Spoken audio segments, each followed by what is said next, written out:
ശാരീരിക ബന്ധം മാത്രമല്ല വിശുദ്ധ ഇസ്ലാം പറയുന്നത്. മനസ്സിലാക്കണം, നമ്മൾ അങ്ങനെയാ ചില ആളുകൾ കരുതിയിരിക്കുന്നത്. ശാരീരിക ബന്ധം ഏർപ്പെടലാണ് ഒരു ഭാര്യ ഭർത്തവുമായിട്ടുള്ള ഏറ്റവും വലിയ ബന്ധം, വൈവാഹിക ജീവിതമെന്ന്. അതല്ല നീ മനസ്സിലാക്കേണ്ടത്. മരിച്ച് ആ ഭാര്യയുടെ വിഷമങ്ങളും പ്രയാസങ്ങളും നൊമ്പരങ്ങളും കേൾക്കാനുള്ള ഒരു മനസ്ഥിതി നിന്റെ മനസ്സ് പാകപ്പെടുത്തിയെടുക്കണം. അതാണ് പരിശുദ്ധ ഇസ്ലാം പറയുന്നത്. അല്ലാഹു തൗഫീഖ് നൽകട്ടെ. അങ്ങനെ നല്ലതുപോലെ ഉപദേശിച്ചു നോക്കിയിട്ട് നിന്റെ ഭാര്യ ശരിയാകുന്നില്ലെങ്കിൽ രണ്ടാമതായി പരിശുദ്ധമായ ഖുർആൻ പറയുന്നു എന്താണ് നിന്റെ ഭാര്യയോട് നീ ചെയ്യേണ്ട രണ്ടാമത്തെ പ്രതിവിധി എന്താ? واللاتي تخافون نشوزهن فعظوهن واهجروهن في المضاجع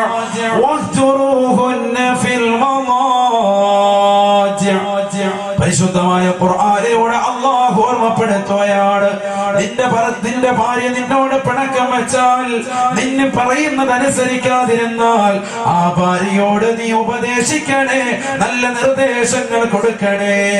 ആ ഉപദേശവും നിർദ്ദേശവും കൊണ്ട് നിന്റെ ഭാര്യ ഗുണപ്പെട്ടില്ലെങ്കിൽ, നീ പറയുന്ന നിലയ്ക്ക് വന്നിട്ടില്ലെങ്കിൽ, ഇസ്ലാമിക ആദർശം പുൽകാൻ അവൾ തയ്യാറായിട്ടില്ലെങ്കിൽ,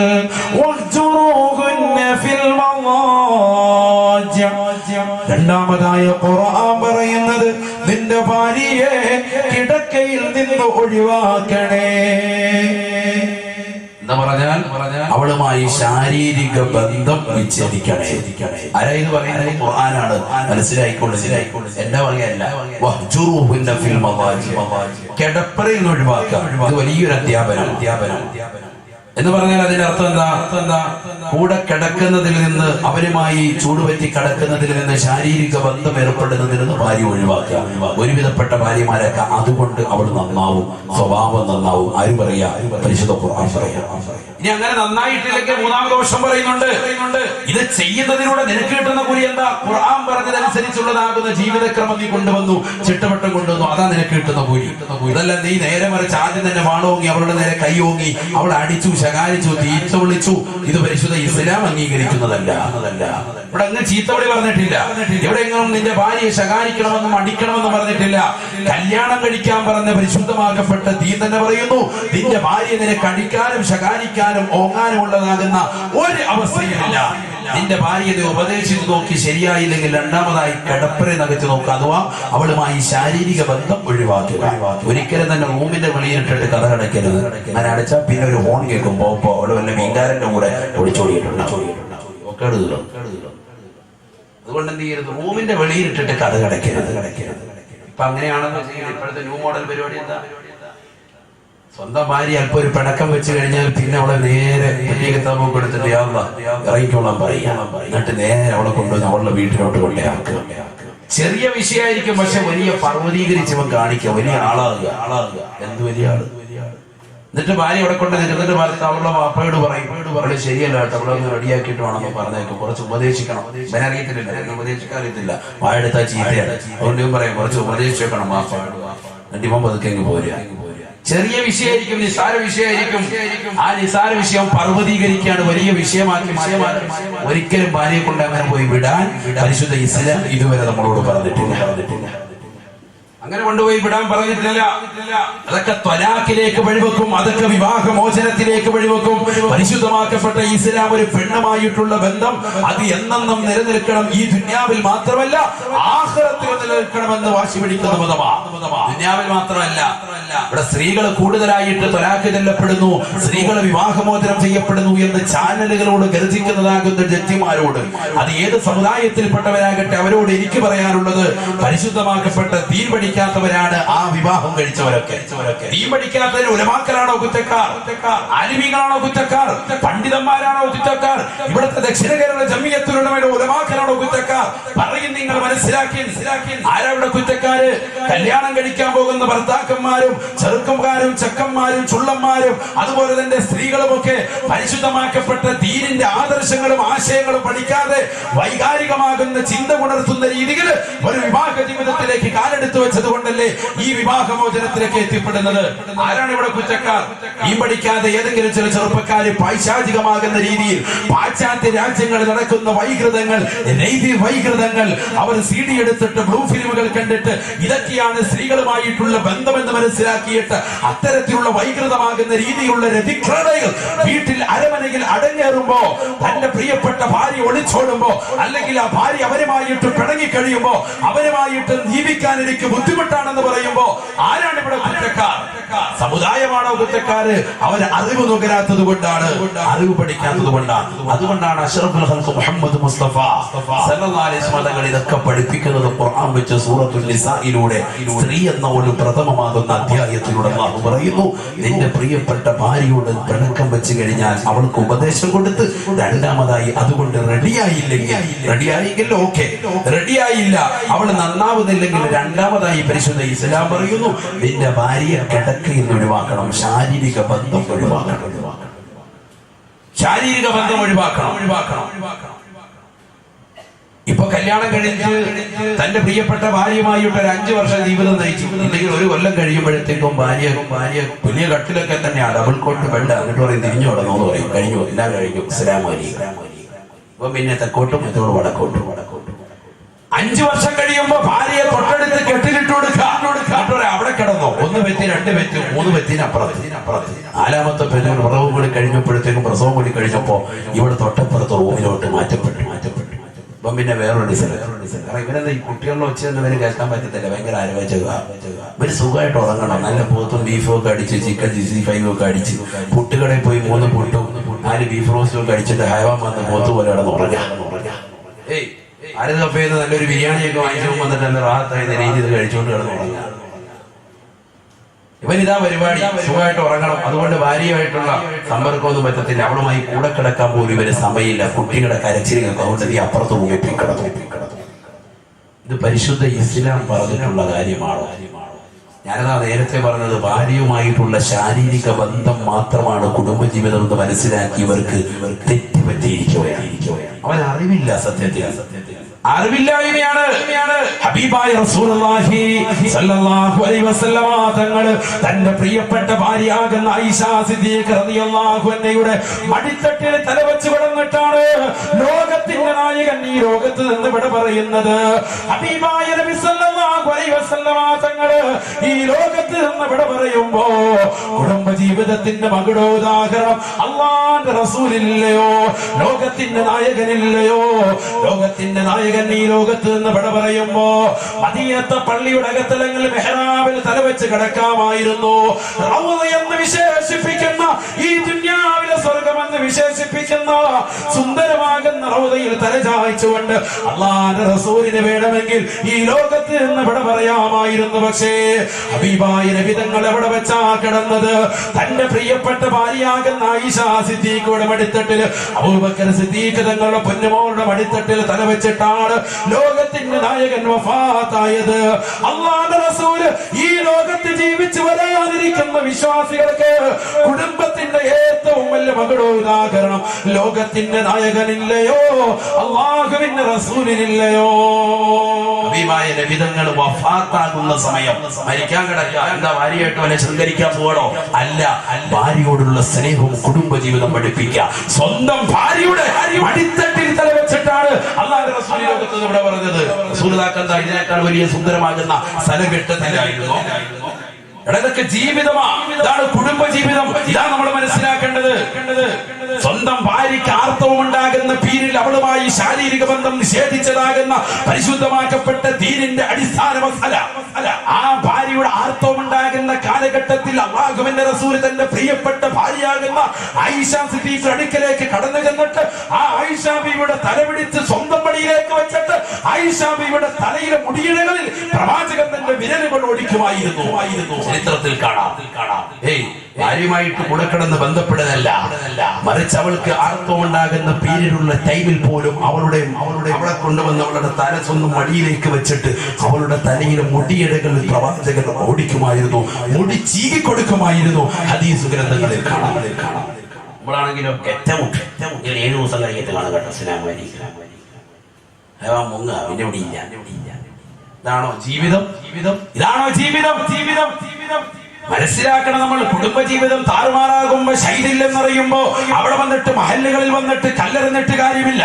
ഉസ്താദുമാരെടുത്ത് വന്നിട്ട് നിങ്ങൾ നിക്കാഹ് കഴിച്ചെന്നിട്ടാണ് എന്റെ കുടുംബം താറുമാറായതെന്ന് ഉസ്താദിനെ പ്രവേശിച്ചിട്ട് കാര്യമില്ല, ഉസ്താദിനെ കുറ്റം പറഞ്ഞിട്ട് കാര്യമില്ല. നീ പഠിക്കേണ്ട ഒരുപാട് മസലകൾ ഉണ്ടായിരുന്നു, അതറിയില്ല. കാഹ് കഴിക്കാൻ വന്നിരിക്കുക, മഹറത്ര ചോദിക്കുമ്പോ അയവാൻ പറയാം കൊച്ചാപ്പ വന്നിട്ടില്ല. പിന്നെ കൊച്ചാപ്പാടെ പേരാ മഹറന്ന് അയവാൻ കരുതിയ. മഹറത്രാന്ന് ഉസ്താദ് ചോദിച്ചു, അങ്ങനെ മഹറത്രാണ്. അപ്പൊ പറയാം കൊച്ചാപ്പ വന്നിട്ടില്ല കേട്ടോ ഉസ്താദ്, ഇപ്പൊ വരും. ഇതൊക്കെയാണ് അവസ്ഥ. മാഹിന്ന് കണ്ട കൊച്ചാപ്പാടെ പേര് മഹർന്ന് കേട്ടപ്പോ കൊച്ചാപ്പ. അറിവില്ല എന്താണ് മഹർ എന്നുള്ളത് അവൻ അറിയില്ല. മനസ്സിലാക്കണം. ഇതൊക്കെ ഓരോ ഭർത്താക്കന്മാരെ മനസ്സിലാക്കണ്ടല്ലേ. എന്റെ പ്രിയപ്പെട്ട ഭാര്യയുടെ അടുക്കലേക്ക് പരിശുദ്ധമാക്കപ്പെട്ടതാകുന്ന പ്രഥമ രാത്രി, ആദ്യ രാത്രി, കല്യാണം കഴിഞ്ഞ സുന്ദരമാകുന്ന രാവിൽ എന്റെ ഭാര്യയുടെ അടുക്കലേക്ക് കടന്നു ചെല്ലുന്ന പുതുമണവാളനുണ്ടല്ലോ, അത്തറിൻ്റെതാകുന്ന നറുമണവും പുത്തനുടുപ്പിൻ്റെതാകുന്ന സുഗന്ധമുള്ള നറുമണവും വീശിക്കൊണ്ടവൻ അടുക്കളയിൽ ചെല്ലു വരുമ്പോ, അരമനയിലേക്ക് കടന്നു ചെല്ലുമ്പോ തന്റെ പ്രിയപ്പെട്ട ഭാര്യയ്ക്ക് ചോദിക്കാം, അവളോട് നിന്റെ കയ്യിൽ, അവനോട് ചോദിക്കാം, നിന്റെ കയ്യിൽ മഹർ അഥവാ നീ നിക്കാഹ് നടത്തുന്ന വേണമെങ്കിൽ ഉസ്താദിനോട് പറഞ്ഞതാകുന്ന മഹർ വിവാഹമൂല്യം കൊണ്ടുവന്നിട്ടുണ്ടോ? ഇല്ല എന്ന് പറയുകയാണെങ്കിൽ അവനെ ഗെറ്റ് ഔട്ടടിക്കാനുള്ള, അവനെ റൂമിൽ നിന്ന് സസ്പെൻഡ് ചെയ്യാനുള്ള അനുമതി പെണ്ണിന് കൊടുക്കുന്നു. പരിശുദ്ധ ഇസ്ലാം കൊടുക്കുന്നു പെണ്ണിനുള്ള സ്വാതന്ത്ര്യം. എന്റെ മേത്ത് തുടരുത് എന്ന് പറയാനുള്ള സാഹചര്യം പരിശുദ്ധ ഇസ്ലാം ആ പെണ്ണിന് കൊടുക്കാം. അഥവാ മഹർ അങ്ങോട്ട് കൊടുക്കണം. ഇവിടെ ശ്രീധരൻ വാങ്ങി അങ്ങോട്ട് കണ്ടുമാനം ശ്രീധരൻ ഇങ്ങോട്ട് വാങ്ങിയിട്ട് വിവാഹം കഴിക്കുമ്പോ എന്റെ പ്രിയപ്പെട്ട സഹോദരങ്ങൾ മനസ്സിലാക്കി, ഇത് പരിശുദ്ധമാക്കപ്പെട്ട ഇസ്ലാമിന്റെ ആദർശങ്ങളും മൂല്യങ്ങളിലും പെട്ടതാണോ? അഥവാ നിർബന്ധപൂർവ്വം അവരിൽ നിന്ന് സമ്പത്ത് വാങ്ങാം. പാപ്പായോട് പറയുന്നു, ഉമ്മായോട് പറയുന്നു, കുടുംബാദികളോട് പറയുന്നു, പെണ്ണിന്റെ വീട്ടുകാരോട് പറയുന്നു, എനിക്ക് ഇത്ര രൂപ വേണം, എനിക്ക് ഇത്ര ലക്ഷം വേണം, ഇത്ര പവം വേണമെന്ന് നിർബന്ധപൂർവ്വം പറയാം. അത് നല്ലതല്ല. അത് പരിശുദ്ധ ഇസ്ലാം നിരാകരിച്ചിട്ടുള്ളതാണ്. പെണ്ണിന്റെ വീട്ടുകാർ പരിപൂർണമായി മനസ്സംതൃപ്തിപ്പെട്ടുകൊണ്ട് തന്നെങ്കിൽ മാത്രമാണ് അത് പരിശുദ്ധമാകെ ഇസ്ലാം അംഗീകരിച്ചിട്ടുള്ളത്. ഇന്ന് നടക്കുന്ന അധികവും അത്തരത്തിലല്ല. 75% അത്തരത്തിലല്ല. എന്താ കാരണം? ഭാര്യയോട് അല്ലെങ്കിൽ പെണ്ണിന്റെ വീട്ടുകാരോട് നിർബന്ധം ചെലുത്തുക, 10 പവൻ കൂടി വേണം, 25 പവൻ പോരാ, 35 വേണം, അല്ലെങ്കിൽ 50 പവൻ വേണമെന്ന് നിർബന്ധം പിടിക്കുന്നു, ശാഠ്യം പിടിക്കുന്നു. ഇങ്ങനെ നിർബന്ധം വെച്ചിട്ട് കച്ചവട ചരക്കാക്കി മാറ്റാൻ നിന്റെ ഭാര്യയെ, നീയുമായിട്ട് വിവാഹിക ജീവിതം നയിക്കുന്ന നിന്റെ സഖിക്ക് പരിശുദ്ധമാക്കപ്പെട്ട ഇസ്ലാം അത്തരത്തിൽ പറയുന്നില്ല. അങ്ങനെയുള്ള വിവാഹമൊന്നും ഇസ്ലാമികമല്ല. അല്ലാഹു കാത്തുരക്ഷിക്കുമാറാകട്ടെ. ഹറാമാകുന്ന മുതലല്ലേ നമ്മുടെ തന്നെ ഇസ്ലാമികമാകോ? യഥാർത്ഥത്തിൽ ഭാര്യയിൽ നിന്ന് സുഖം അനുഭവിക്കുന്നതിന്റെ പേരിൽ അല്ലാഹു സുബ്ഹാനഹു വ തആല പരിശുദ്ധമാക്കുന്ന ദീൻ പറയുന്നു, നിന്റെ ഭാര്യയ്ക്ക് നീ അങ്ങോട്ട് പണം കൊടുത്തിട്ട് അങ്ങോട്ട് നീ വിവാഹമൂല്യം നൽകിയിട്ട് വേണം അവളുമായി ശാരീരിക ബന്ധത്തിൽ ഏർപ്പെടാൻ. അതിനാണ് മഹർ എന്ന് വെച്ചിരിക്കുന്നത്. 5 പവൻ മഹർ കൊടുക്കുമ്പോൾ 50 പവൻ ഇങ്ങോട്ട് വാങ്ങുക. എന്താണ് അവസ്ഥ? അല്ലാഹു കാത്തുരക്ഷിക്കുമാറാകട്ടെ. മനസ്സിലാക്കി, നമ്മൾ മനസ്സിലാക്കി. ഞാൻ വീണ്ടും പറയുന്നു, നിർബന്ധപൂർവമുള്ളതാകുന്ന വാങ്ങലാണ് ഞാൻ എതിർത്തിട്ടുള്ളത്, അല്ലാത്തതല്ല. നാളെ നീ തിരിച്ചു പറയരുത്, ഇവിടെ കുമരസ്ഥാവ് വന്നിട്ട് ഇവിടെ വന്നിട്ട് ശ്രീധരൻ മുഴുവാറാവുക ഇങ്ങനെ. അതുകൊണ്ട് ഇതൊക്കെ വീഡിയോ നമ്മൾ പിടിക്കുന്നതാ. ഈ ക്ലിപ്പ് അങ്ങോട്ട് ഇടും, പിന്നെ ക്ലിപ്പ് മുസ്ലിയായി നമ്മളറിയും കളത്തിലോട്ട്. അതുകൊണ്ട് അങ്ങനെയൊന്നും ആരും പറയാൻ നിൽക്കണ്ട. ഞാൻ പറയുന്നത് വ്യക്തമായിട്ടാണ് ദീനിന്റെ വിഷയം. നിർബന്ധപൂർവ്വം ഇത്ര തന്നെങ്കിലേ നിങ്ങളുടെ മകളെ വിവാഹം കഴിക്കൂ എന്ന് പറഞ്ഞ് പാവപ്പെട്ട കുടുംബങ്ങളിൽ വന്ന് നിർബന്ധപൂർവ്വം ചെലുത്തിയിട്ട് അവർക്ക് പറ്റാത്ത തുകകൾ പറഞ്ഞിട്ട് അവരിൽ നിന്ന് നിർബന്ധപൂർവ്വം എടുത്തിട്ടുള്ളാകുന്ന നിന്റെ ജീവിതം ഉണ്ടല്ലോ, ആ ജീവിതത്തിൽ ബറക്കത്തുണ്ടാവൂല. അല്ലാഹു കാത്തുരക്ഷിക്കട്ടെ. എത്രയോ കുടുംബങ്ങളാ തകർന്നിരിക്കുന്നത്. നമുക്കറിയാം, പരിശുദ്ധമാക്കപ്പെട്ട ജുമാ കഴിഞ്ഞിട്ട് നമ്മൾ പള്ളിയിൽ നിന്ന് വെളിയിലേക്ക് ഇറങ്ങുമ്പോ തലയിലിട്ടിരിക്കുന്നതാകുന്ന ചുവന്ന തട്ടം നിരത്തി വിരിച്ചിട്ട് പാവപ്പെട്ടതാകുന്ന മുഅല്ലിമീങ്ങൾ, ഉസ്താദുമാര് കൈനീട്ടി യാചിക്കുന്നത് വല്ലാത്ത മോശമായി സമുദായം എന്നാണ് ഇതിൽ നന്നാവുക. സ്വന്തം മകളെ വിവാഹം കഴിച്ചു സ്ത്രീധനത്തിന്റെ പേരിൽ വളരെ പ്രയാസപ്പെട്ട് ഈ 2000-ഉം 3000 രൂപയ്ക്കൊക്കെ പള്ളിയിൽ സേവനമനുഷ്ഠിക്കുന്ന ഉസ്താദുമാരുടെ അടുക്കൽ വന്നിട്ട് സ്വന്തം മകളെ, നല്ല സൗന്ദര്യബോധമുള്ള ദീനീബോധമുള്ള മകളെ വിവാഹം കഴിക്കാൻ വേണ്ടി കടന്നു വരുന്ന ചെറുപ്പക്കാർ ആവശ്യപ്പെടുന്നത് കോടിക്കണക്കിന് രൂപയാ, ലക്ഷക്കണക്കിന് രൂപമാണ്. അല്ലാഹു കാത്തുരക്ഷിക്കട്ടെ. കൂടുതലായതിലേക്ക് പ്രതിപാദിക്കുന്നില്ല, വിഷയം അത് മാത്രമായി.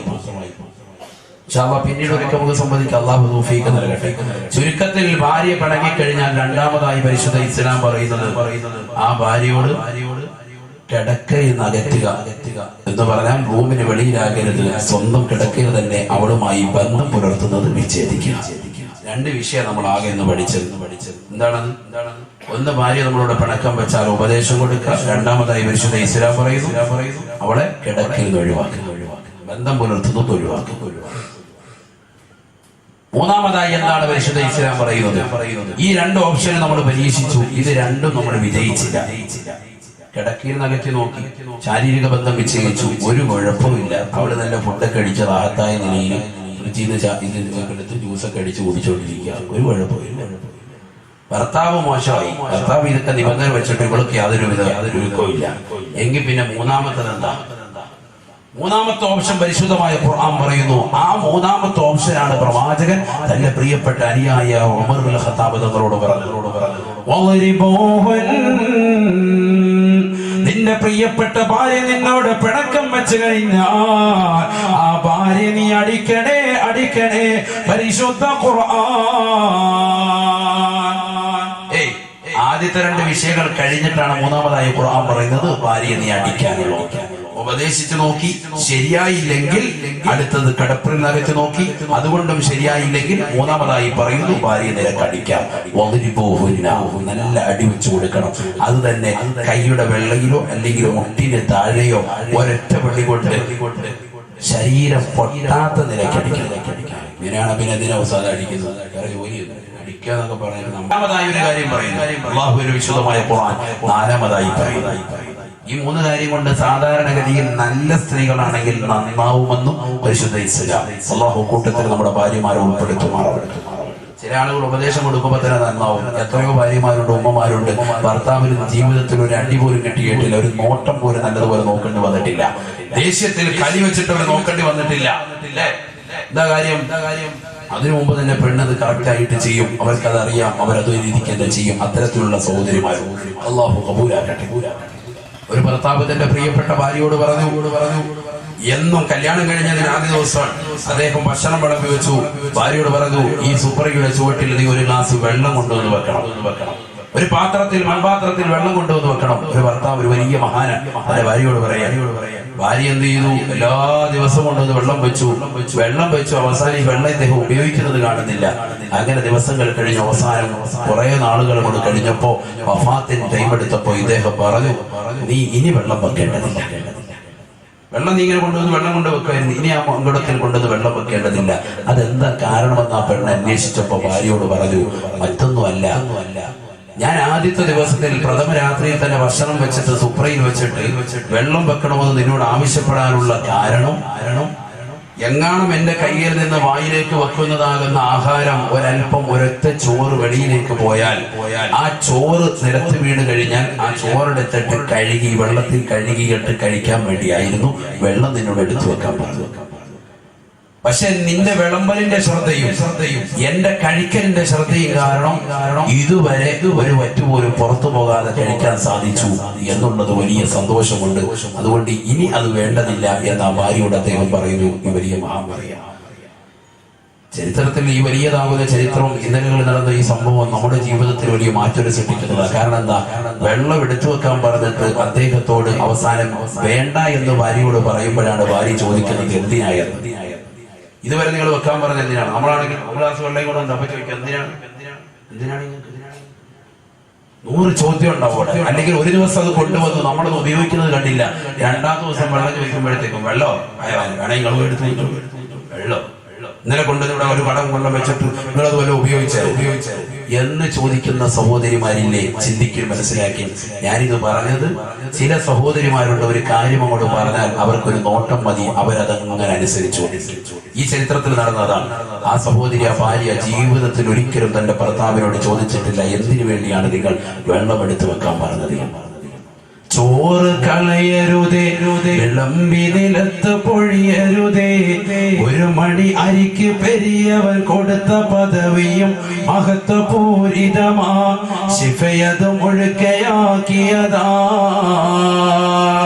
ബഹുമാനപ്പെട്ട ശൈഖുനാ തഅ്വ ഉസ്താദ് പഴയ കാലഘട്ടത്തിൽ നമ്മുടെ ഉമ്മയുടെ ഉപ്പയും കൂടിയാണ്.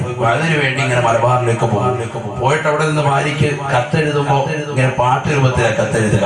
ആ പാട്ടിനൊരു എഴുതിയിരുന്ന കത്തിലുണ്ടായിരുന്ന വലിയ ഞാൻ ഈ പറയുന്നു. ഭാര്യയ്ക്ക് കൊടുക്കുന്ന ഉപദേശ നല്ല ഉപദേശങ്ങൾ നമ്മളിത് വാട്സാപ്പിലൂടെ ആണെങ്കിൽ അത് ഇത് മറ്റേ മറിച്ചതൊക്കെ പറഞ്ഞ് അങ്ങോട്ട് ഇടുകയാണ്. എന്താണ് സംസാരിക്കുന്നത് ഇവന് തന്നെ അറിയാൻ പാടില്ല.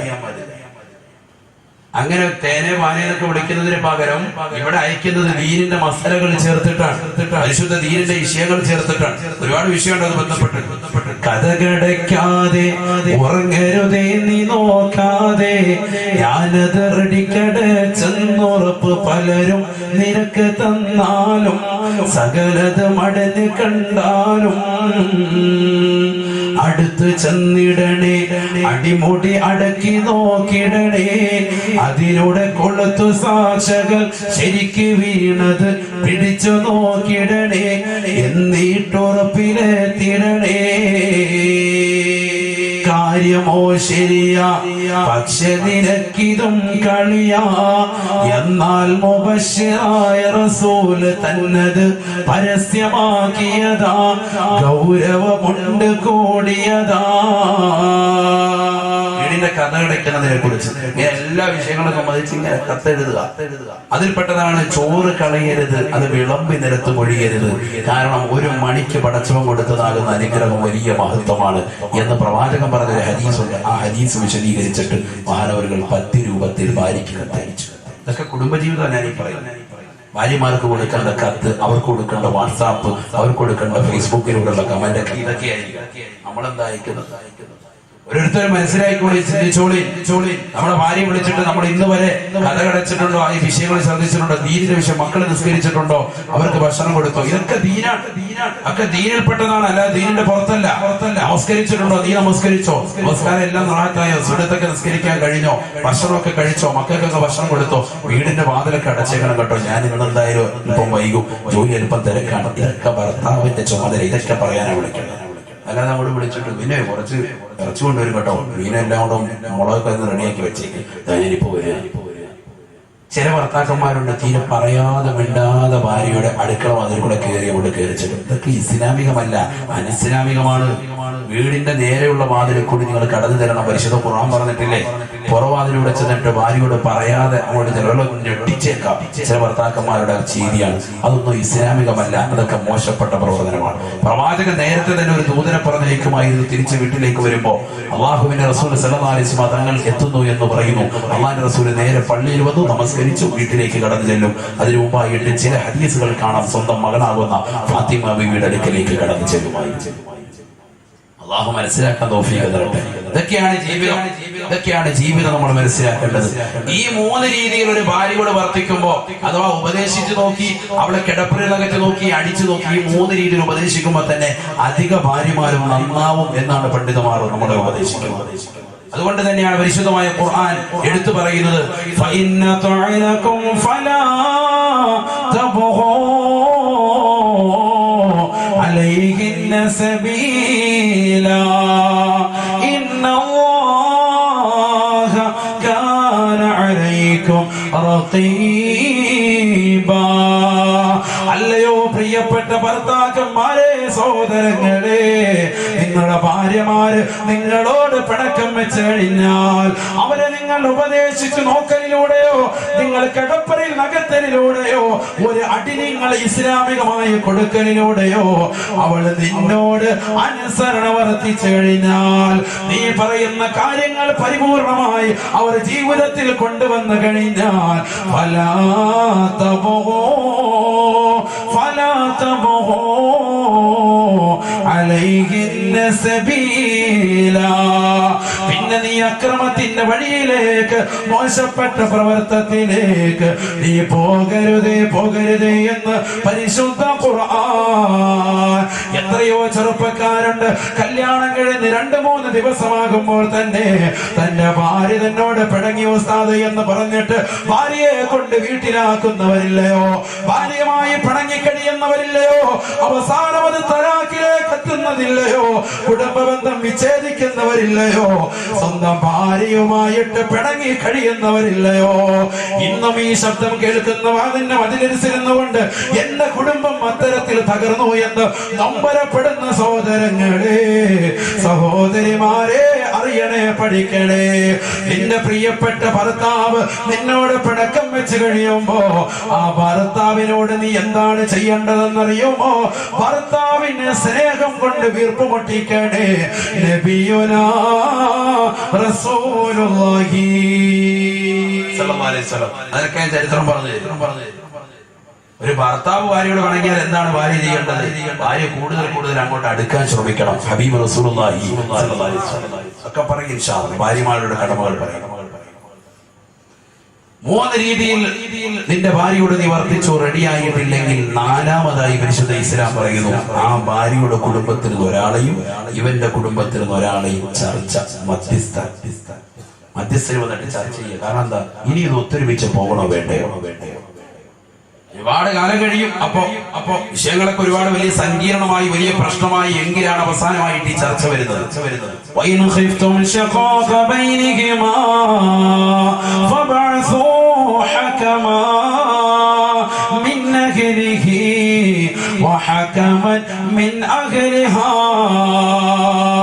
നിങ്ങളുടെ പ്രിയപ്പെട്ട ഭാര്യമാര് നിങ്ങളോട് പിണങ്ങിക്കഴിഞ്ഞാൽ ഉപദേശിച്ചു നോക്കി, കടപ്പരയിൽ അകറ്റി നോക്കി, അടിച്ചു നോക്കി ഉസ്താദേ. എന്നാൽ 4ാമതായ ഖുർആൻ പറയുന്നു, നിന്റെ ഭാര്യയുടെ കുടുംബത്തിൽ നിന്നും വരന്റെ കുടുംബത്തിൽ നിന്നും ഓരോ മധ്യസ്ഥർ വീണ്ടും ചർച്ച ചെയ്യട്ടെ. ആ ചർച്ച ചെയ്യുന്ന മധ്യസ്ഥർക്കുണ്ടാകേണ്ട ക്വാളിറ്റി അള്ളാന്റെ പരിശുദ്ധമായ ഖുർആൻ ഓർമ്മപ്പെടുത്തുന്നു. ഈ ഒരീദാ ഇസ്ലാഹ إصلاح يوفق الله بينهما. വരന്റെ കുടുംബത്തിൽ നിന്നും വധുവിന്റെ കുടുംബത്തിൽ നിന്നും ചർച്ച ചെയ്യുന്ന മധ്യസ്ഥർ അള്ളാഹുവിന്റെ പ്രീതി കാംക്ഷിച്ചുകൊണ്ട്, റബ്ബിന്റെ പൊരുത്തം കാംക്ഷിച്ചുകൊണ്ട് ഈ പാവപ്പെട്ട പെണ്ണും ചെക്കനും എങ്ങനെയെങ്കിലും ഒരുമിക്കണമെന്ന് ആശ വെക്കുന്നവരാകണേ. എങ്ങനെയെങ്കിലും രമ്യതയിലെത്തണം ഈ കുടുംബമെന്ന് ആശ വെക്കുന്നവര് വേണം ചർച്ചയ്ക്ക് വരാനെന്ന് പരിശുദ്ധ ഖുർആൻ.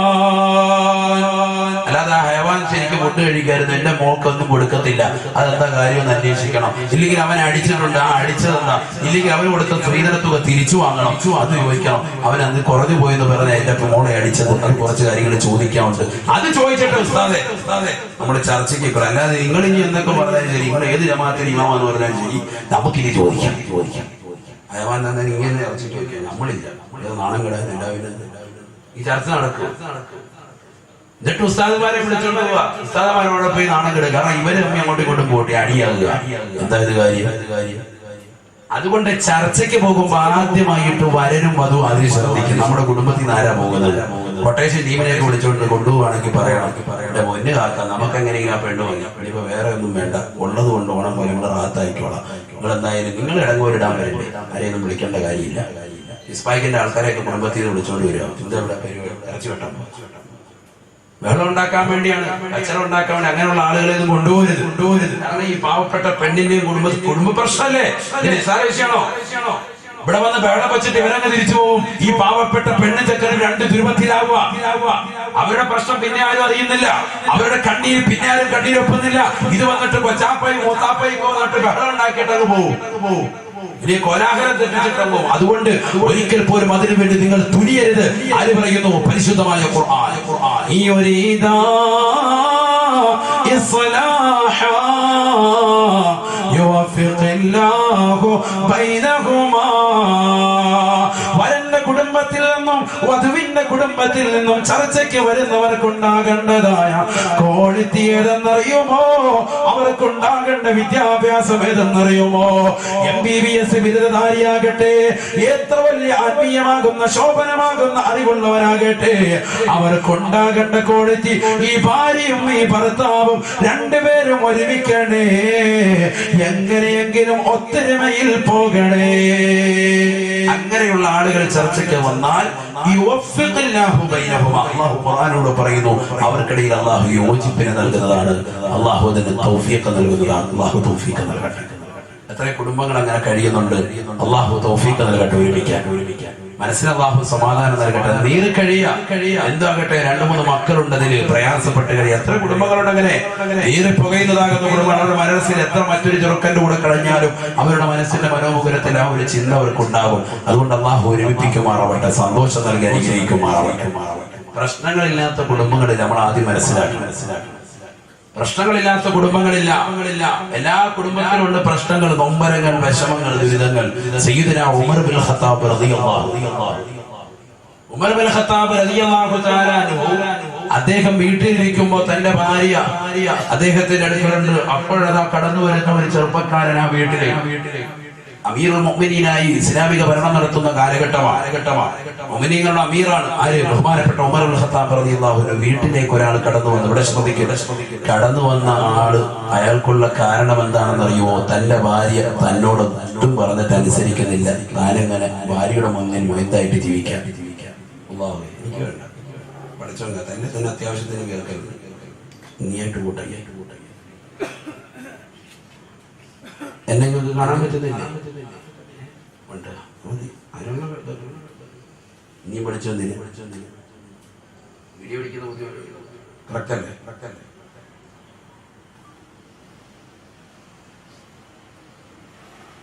ഉമർ ഇബ്നുൽ ഖത്താബ് റളിയല്ലാഹു അൻഹുവിന്റെ അടുക്കിലേക്ക് ആ ചെറുപ്പക്കാരൻ കടന്നു വന്നപ്പോഴോ സുബ്ഹാനല്ലാഹ്, ഇവിടെ വലിയ ആരോ വീട്ടിൽ ഉമർ റളിയല്ലാഹു അൻഹു വീട്ടിൽ മൂപ്പര് ഒരു കാര്യം പറയാൻ വേണ്ടി വന്നാ. ഉമർ ഭാര്യ പറഞ്ഞിട്ട് അനുസരിക്കുന്നില്ല എന്ന് പറയാൻ വന്ന. ഇവിടെ വന്നപ്പോ ഉമർ റളിയല്ലാഹുവിന്റെ വീട്ടിൽ അതിനേക്കാൾ വലിയ ബദർ യുദ്ധമാണ്. നമ്മുടെ വീട്ടിൽ ഇത്രയും ഉഹദ് യുദ്ധമാണ്, ഇവിടെ ബദർ യുദ്ധമാണ്. മൂപ്പര് പതുക്കെ റിവേഴ്സ് ഗിയറിട്ട് പതുക്കെ പുറകോട്ട് കഴിഞ്ഞു. തിരിയുമ്പോഴത്തേക്ക് ഉമർ റളിയല്ലാഹു ഇറങ്ങിയിട്ട് ചോദിച്ചു, ആരാണ്? ഉടനെ തന്നെ മഹാനവറുകൾ അവിടെ വന്നിട്ട് സ്വഹാബി പറഞ്ഞു, ഞാനാണ്. ഉടനെ വിരി മാറ്റിയിട്ട് ബഹുമാനപ്പെട്ട ഉമർ ഇബ്നുൽ ഖത്താബ് റളിയല്ലാഹു അൻഹു കൊണ്ട് ചെന്നത്. കണ്ടാൽ തന്നെ പേടിച്ച് മൂത്രമൊഴിക്കും. അങ്ങനത്തെ സാധനമല്ല. ഉമർ ഇബ്നുൽ ഖത്താബ് റളിയല്ലാഹു അൻഹുവിന്റെ മുന്നിൽ ഇങ്ങനെ പേടിച്ച് നിന്നിട്ട് പറഞ്ഞു, എന്താ നീ ഇവിടെ വന്നത്? നിനക്കെന്താ ഉദ്ദേശം? അതാ തുരി, നീ എന്താ ഉദ്ദേശിക്കുന്നെന്താ? ഇദ്ദേഹം പറഞ്ഞു, ഒന്നുമില്ല, ഇവിടുത്തെ പ്രശ്നമൊന്നും നമ്മുടെ വീട്ടിലില്ല. ഇസ്ലാം അനീക്കും, ഇവിടെ പോവാണ്. ഇവിടുത്തെ അത്ര കുഴപ്പമൊന്നും നമ്മുടെ വീട്ടിലില്ല. അപ്പം ആർക്ക് മനസ്സിലായി? ഉമർ ഇബ്നുൽ ഖത്താബ് റളിയല്ലാഹു അൻഹു കാര്യം മനസ്സിലായി. നമ്മുടെ ഭാര്യയായിട്ടുള്ള പ്രശ്നം കണ്ടിട്ടാണ് ഇവനിങ്ങനെ പറഞ്ഞത്. ഉമർ ഇബ്നുൽ ഖത്താബ് റളിയല്ലാഹു അൻഹു പുഞ്ചിരിച്ചുകൊണ്ട് ചോദിച്ചു, അവന്റെ ചെവി ചോദിച്ചു, അകത്തോട്ട് കേൾക്കാൻ പാടില്ലല്ലോ, വലിയ ബഹളം വീണ്ടും ഉണ്ടാവും. നിന്റെ ഭാര്യയാണ് അതിന്റെ തുണി അലക്കി തരുന്നത്. അതെ, വസ്ത്രമൊക്കെ അലക്കി തരുന്നോ? അതെ. മക്കളുടെ വസ്ത്രവും മക്കളുടെ ഭക്ഷണമൊക്കെ വെച്ചിരുന്നതും നീയാണോ അതോ ഭാര്യയാണോ? ഭാര്യ. അന്ന് അല്പമൊക്കെ പിറുപിറുപ്പൊക്കെ ഉണ്ടാകും, ചെറിയൊക്കെ പ്രശ്നം ഉണ്ടാകും. അതൊന്നും ഒരു വലിയ വിഷയാക്കണ്ട. സയ്യിദുനാ ഉമർ ഇബ്നുൽ ഖത്താബ് റളിയല്ലാഹു അൻഹു. ആരാ ഉമർ റളിയല്ലാഹു അൻഹു? ആരാണ് എന്റെ പ്രിയപ്പെട്ട ചെറുപ്പക്കാരാ സഹോദരങ്ങളെ? ഉമർ ഇബ്നുൽ ഖത്താബ് റളിയല്ലാഹു അൻഹു ആരാണ്? കിസ്റയുടെയും കൈസറിന്റെയും കോട്ടകൊത്തകങ്ങളെ വിറപ്പിച്ചിരുന്ന ഉമർ ഇബ്നുൽ ഖത്താബ് തങ്ങൾ. ചക്രവർത്തിമാര് പോലും തന്റെ പേര് കേൾക്കുമ്പോ പേടിച്ച് വിറച്ചിരുന്നതായ വ്യക്തിയല്ലയോ ഉമർ ഇബ്നുൽ ഖത്താബ് തങ്ങൾ? ഒരു പാവപ്പെട്ട പെണ്ണിന് തന്റെ പ്രിയപ്പെട്ട ഭാര്യയെ അടക്കി നിർത്താൻ കഴിവ് ഉമർ ഇബ്നുൽ ഖത്താബ് തങ്ങൾക്കില്ലയോ? പക്ഷെ തന്റെ വീരശൂര പരാക്രമമൊന്നും തന്റെ വീരത്വമൊന്നും തന്റെ പ്രിയപ്പെട്ട ഭാര്യയുടെ മേൽ അടിച്ചേൽപ്പിച്ചില്ല. തന്റെ കരം കൊണ്ട് തന്റെ പ്രിയപ്പെട്ട ഭാര്യ ഒരിക്കൽ പോലും ഉമർ ഇബ്നുൽ ഖത്താബ് തങ്ങൾ നോവിച്ചിട്ടില്ല. കാരണം ഖുർആൻ പറഞ്ഞിട്ടില്ല, ഹദീസുകൾ പഠിപ്പിച്ചിട്ടില്ല.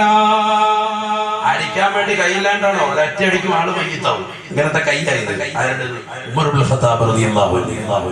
പക്ഷെ മഹാനവരുകൾ ഒരു വിരലനയ്ക്കാൻ മതി, ഭാര്യ ഇവിടെ നിൽക്കും. പക്ഷെ പുറത്തൊക്കെ വർത്താനം പറഞ്ഞോട്ടെ, പെണ്ണുങ്ങളല്ലേ, അവർക്ക് സ്വാതന്ത്ര്യം വിട്ടു കൊടുത്തു. ബഹുമാനപ്പെട്ട ഉമർ ഇബ്നുൽ ഖത്താബ് റളിയല്ലാഹു അൻഹു. മനസ്സിലാക്കിക്കോ, നിങ്ങള് മനസ്സിലാക്കിക്കോ. ഞാൻ വലിയ ആരോഗ്യമുള്ളവനാ, എന്റെ മുന്നിൽ ഒന്നും കാണിക്കല എന്ന് പറഞ്ഞ നാലുകാലി പാമ്പ് പോലെ നിന്നിട്ടായി പറയുന്ന ഭാര്യയോട്. എന്റെ അടുത്ത് നീ അധികം ഷോയിൽ നടക്കരുതെന്നൊക്കെ പറഞ്ഞ ചില ആളുകൾ. അല്ലാഹു കാത്തിരക്ഷിക്കണം. ഭാര്യ ഒന്ന് വിരലനിക്കാൻ മതി ചെയ്യും, എന്നാലും വല്ല വർത്താനത്തിനൊരു കുറവില്ല. ഇങ്ങനത്തെ ചില ആളുകളുണ്ട്. അതുകൊണ്ട് മനസ്സിലാക്കിക്കൂടി. ബഹുമാനപ്പെട്ട ഉമർ ഇബ്നുൽ ഖത്താബ് റളിയല്ലാഹു അൻഹു പറഞ്ഞു, അല്പമൊക്കെ ചെറിയ ചെറിയ പ്രശ്നങ്ങളൊക്കെ എല്ലാ കുടുംബത്തിലും ഉണ്ടാവും, നീ ഒന്നും കാര്യമാക്കണ്ട, നീ പൊയ്ക്കോ. ആര് പറയാ? ഉമർ ഇബ്നുൽ ഖത്താബ് റളിയല്ലാഹു അൻഹു. എത്ര സഹിഷ്ണുതയുള്ളവരാണ്, എത്ര സഹിഷ്ണുതയുള്ളവരാകണം ഭർത്താക്കന്മാർ. മനസ്സിലാക്കണം. ഇതിലൂടെ ഒരുപാട് പാഠങ്ങളുണ്ട്. ഞാനിത് പറയുന്നത് ചെറിയ ചെറിയ പ്രശ്നങ്ങളും പ്രയാസങ്ങളും ഒക്കെ എല്ലാ കുടുംബത്തിലും ഉണ്ടാവും. ആ പിണക്കങ്ങളൊക്കെ ഇണക്കത്തിലേക്ക് വഴിമാറ്റാൻ നിനക്ക് കഴിയണം. അതിനാണ് നിന്റെ മിടുക്ക്. നിന്റെ ഭാര്യയുടെ മിടുക്ക് അവിടെ തന്നെയാ കടന്നു വരേണ്ടത്. പരിശുദ്ധ ഇസ്ലാം പറയുന്നു, നിന്റെ ഭാര്യയോട് തന്നെ പിണക്കം വെച്ചു, ഉപദേശിച്ചു നോക്കി, കിടപ്പിനകത്ത് നോക്കി, അടിച്ചു നോക്കി, അവസാനം ചർച്ച ചെയ്ത് നോക്കി, ആ ചർച്ചയിൽ ഒരുമിപ്പിക്കാൻ വേണ്ടി പരമാവധി ശ്രമിച്ചു നോക്കി, പക്ഷെ ഒരു രക്ഷയുമില്ല. എങ്കിൽ അവസാനമായിട്ടാണ് പരിശുദ്ധ ഇസ്ലാം പറയുന്നത് എന്ന് പറഞ്ഞാൽ വിവാഹമോചനം. അത് തന്നെ ഭാര്യയ്ക്ക് കാരണമുണ്ടെങ്കിൽ മാത്രമാണ് വിവാഹമോചനം പരിശുദ്ധ ഇസ്ലാം പറയുന്നത്. കാരണമുണ്ട്, രണ്ടുപേർക്കും ഇടയിൽ പ്രശ്നങ്ങളുണ്ട്, ഭർത്താവ് വെള്ളമടിക്കുന്നവനാണ്, അങ്ങനെ ഭാര്യ അവനെ ഒഴിവ് ചെയ്യാണ്, അവനെ ഒഴിയുക, ഫസ്ഖ് ചെയ്യുക, എങ്കിലാണ് അവിടെ ഇത്തരത്തിലുള്ളതാകുന്ന അവസ്ഥയുണ്ടാകുന്നത്. രണ്ടുപേരിൽ ആർക്കെങ്കിലും ഒരാൾക്ക് കാരണമുണ്ടാകും. ഭാര്യകൾ കാരണമുണ്ടെങ്കിലാണ് ഭർത്താവ് അവളെ ഒഴിവാക്കുക. അപ്പോഴാണ് ത്വലാഖുണ്ടാകുന്നത്. ഒരിക്കലും അവിടെ അനുസരണം വർദ്ധിക്കുന്നില്ല. നാവെടുത്താൽ എപ്പോഴും മോശത്തരം, ചീത്ത, ഭർത്താവ് പറയുന്ന അനുസരിക്കുന്നില്ല, ഭർത്താവിനെ കുറിച്ച് അനാവശ്യം പറയുന്നു, നമസ്കാരമില്ല, ഇബാദത്തില്ല, ദീനിന്റെ കാര്യങ്ങൾ പരിഗണിക്കുന്നില്ല, വസ്ത്രം ശരിക്കും മറക്കുന്നില്ല, നഗ്നതകൾ ശരിക്കും മറക്കുന്നില്ല, വസ്ത്രവിധാനത്തിൽ അവൾ കണിശത പുലർത്തുന്നില്ല. അങ്ങനെ പല രീതിയിലും ഭർത്താവിനോട് അവൾ പണങ്ങി കഴിയുകയാണെങ്കിൽ അത്തരത്തിലുള്ള പെണ്ണിന് അവസാനം ഇത്തരത്തിലുള്ള മുറകളൊക്കെ വെച്ചിട്ട് ഭാര്യയുമായിട്ട് അവസാനം ഒരു പിണക്കത്തിന്റെ വക്കത്തിലേക്ക് ഒഴിവാക്കേണ്ട ഒരു അവസ്ഥയിലേക്ക് കുടുംബാദികൾ, നാട്ടുകാർ, മഹല്ലിന്റെ അധികാരൊക്കെ ചർച്ച ചെയ്ത് അവസാനം എത്തിപ്പെടുകയാണെങ്കിൽ അവസാനത്തെ അറ്റ കൈയാണ് പരിശുദ്ധ ഇസ്ലാം പറയുന്നത് ത്വലാഖ്. ഇവിടെ ഞാൻ തലാഖെല്ലാം പറയുന്നില്ല, ഇസ്ലാം പറയുന്നു അവസാനമായിട്ട് ഒറ്റ കൈക്ക് ഇത്തരവുമുള്ള കാര്യങ്ങൾ ചെയ്തിട്ടും ത്വലാഖാണ് പരിശുദ്ധ ഇസ്ലാം. ഞാൻ നാളെ പറയരുത് ഉസ്താദ് ഇവിടെ വന്നിട്ട് കുടുംബജീവിതം പറയാൻ വന്നിട്ട് തലാഖ് പറഞ്ഞിട്ടാ പോയത് എന്ന് പറയരുത്. ഞാൻ ആദ്യമായി പറയുന്നത് നിങ്ങളോട് ഉപദേശിക്കണമെന്നാണ്. രണ്ടാമതായി പറയുന്നത് കിടപ്പിൽ അകറ്റണമെന്നാണ്. മൂന്നാമതായി ഭാര്യയുമായിട്ട് പിണക്കം വെച്ചാൽ അവളുമായി നല്ല രീതിയിൽ അവൾക്ക് ഒരു അടി കൊടുക്കണമെന്നാണ്. അതിലൂടെ സാധിച്ചില്ലെങ്കിൽ നല്ല ചർച്ച ചെയ്യുന്നവർ ഒരുമിച്ച് കൂട്ടണമെന്ന് ആഗ്രഹിക്കുന്ന നല്ല രീതിയിലുള്ള ദീനീബോധമുള്ള, മതബോധമുള്ള, മതനിഷ്ഠയുള്ള ആളുകളെ കൊണ്ട് ചർച്ച ചെയ്യണമെന്നാണ്. ഇതെല്ലാം കഴിഞ്ഞിട്ട് അവസാനമായിട്ടാണ് ദീൻ പറയുന്നത് ആ ചർച്ച അലസിപ്പോയെങ്കിൽ ത്വലാഖ്, ഭാര്യയ്ക്ക് കാരണമുണ്ടായതിന്റെ പേരിൽ ഭർത്താവ് വിടുതൽ ചെല്ലുകയാണ് ത്വലാഖ് എന്ന് പറയുന്നത്. അള്ളാഹു അത്തരത്തിലുള്ള ഒരവസ്ഥയിൽ തൊട്ട് നമ്മയും കൂട്ടുകുടുംബാദികളെയും ബന്ധുമിത്രാദികളെയും സന്താന പരമ്പരകളെയും മനസ്സിലാക്കണം. നമ്മൾ തലാഖിന്റെ കാഠിന്യം എന്താ? ഖാല റസൂലുള്ളാഹി സ്വല്ലല്ലാഹു അലൈഹി വസല്ലം അബ്ഗദു ഇലല്ലാഹി അത്വലാഖ്, അബ്ഗദു ഇലല്ലാഹി അത്വലാഖ്. ഈ ലോകത്തിന്റെ സൃഷ്ടികർത്താവായ ജഗന്യന്താവായ പരിപാലകനുണ്ടല്ലോ, ഈ ലോകത്തിന്റെ സർവേശ്വരനുണ്ടല്ലോ, ഈ ലോകത്തിന്റെ സർവാധിപതിയുണ്ടല്ലോ, ആ പടച്ചറപ്പിന് ഏറ്റവും ക്രോധമുള്ള, ഏറ്റവും ദേഷ്യമുള്ള പണി ഏതെന്നറിയുമോ? അത്വലാഖ്. ഒരു പെണ്ണിനെ അവളുടെ പ്രിയപ്പെട്ട ഭർത്താവ് എന്നേക്കുമായി വിടുതൽ ചെല്ലല. അവളിൽ കാരണമുണ്ടായിട്ട് തന്നെ വിടുതൽ ചെല്ലിയാൽ തന്നെ അള്ളാഹു ഇഷ്ടപ്പെടുന്നില്ല. അള്ളാഹുവിന് ഏറ്റവും ദേഷ്യമാണ് അവനോടെന്ന് നബിയുനാ റസൂലുള്ളാഹി. എന്റെ ശബ്ദം ശ്രവിക്കുന്ന പ്രിയപ്പെട്ട സഹോദരങ്ങളെ, തേവലക്കര നിവാസികളെ, അറിഞ്ഞു വെക്കണേ.